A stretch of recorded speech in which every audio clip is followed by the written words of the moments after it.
Kia ora, Mr. Speaker. Kia ora.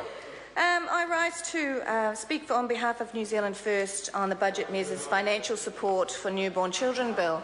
Mr. Speaker, a very wise man who I highly respect once said to me, and in this case it wasn't the Right Honourable Winston Peters, once said to me that if you truly want to have influence, you need to become a minister. And as I don't usually do with people I highly respect, I disagreed at that time and said, I believe that as opposition members we can have influence every single day by taking the argument to the government.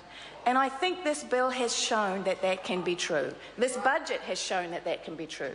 Sue Moroney, through the pressure of her members' bill, has put enough pressure through the campaigns that she has run to show this government that it must make some steps, particularly in an election year, to move towards supporting newborn children. Just as Barbara Stewart's bill, which would give free medical care to all children under the age of 13, has been picked up by this government. It's been New Zealand First policy for a long time.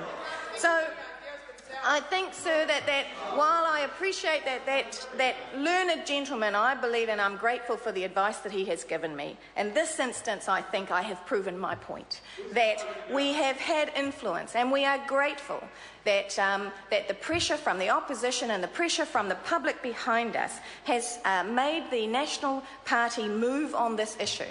And I want to compliment Dr. Paul Hutchinson, the work that his Health Select Committee did around this issue of supporting our unborn and our newborn children. I can only imagine that inside caucus he was one of those that lobbied hard for this to take place because he understands how important it is. And I believe that when he leaves this Parliament he will sorely be missed. I believe that Dr. Hutchinson probably fought hard for this to go to 26 weeks. I believe that he would have done that. But that whatever it is that is inside the National Party psyche, they couldn't bring themselves to push that far. And they will justify it on the grounds of finance. And they will justify it. And we've just heard, unfortunately, Dr. Paul Hutchinson falling back on that argument, which we all know there's not much else they can argue against it on, unfortunately. So there's so much evidence that has been produced about the savings of 26 weeks. Dr. Hutchinson mentioned $172 million. Unfortunately, due to the urgency of this bill, we haven't had select committee process where we could actually go through those numbers to make sure that we know what it costs. But we do know what 26 weeks would have saved. We do know what 26 weeks would have saved because we have the report from the Government Administration Committee around 26 weeks. And so we know that inside 26 weeks there's a reduction of $13 million to early childhood subsidy. There would be additional $8 million in tax from recipients of paid parental leave, an additional $5 million in tax from temporary employees filling those paid jobs. Their benefit payments would reduce by $2.4 million, and as I mentioned in an earlier reading, we haven't even factored yet what the downstream health savings will be when we have a study published by the Journal of American Medical Association found obesity rates among 2 to 5-year-olds in America had dropped by an impressive 43% over the last decade, partly contributed to mothers breastfeeding for longer. So we haven't factored all those savings in.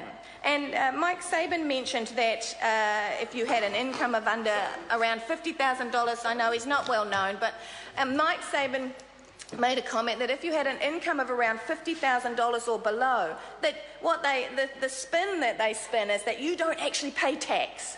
I'm not sure those people feel like that every day of the week, but you actually don't pay tax. It's tax. They use another word for it. They like to spin it. They say it's tax neutral. But in a way, they're saying you shouldn't complain because you don't pay tax. But what we know is that there is $50 million worth of savings, $50 million worth of savings inside 26 weeks paid parental leave, and that is even without the health benefits downstream. So again, New Zealand First will support this bill, but it is a bit of a Hansel and Gretel bill. It is spreading crumbs along the way towards the 20th of September. So it's very much a Hansel and Gretel bill, a trail of crumbs up until the 20th of September. But there's not even a guarantee at this stage. There's a date for 2015, 1st of April. There's a date in 2016.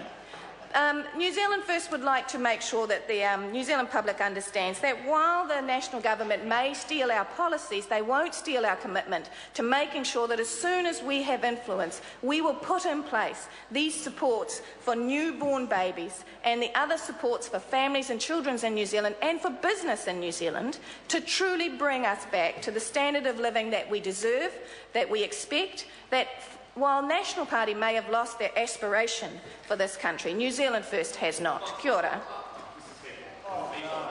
David Bennett. Thank you, Mr Speaker. Just in response to that last speaker, this is a good bill that the government has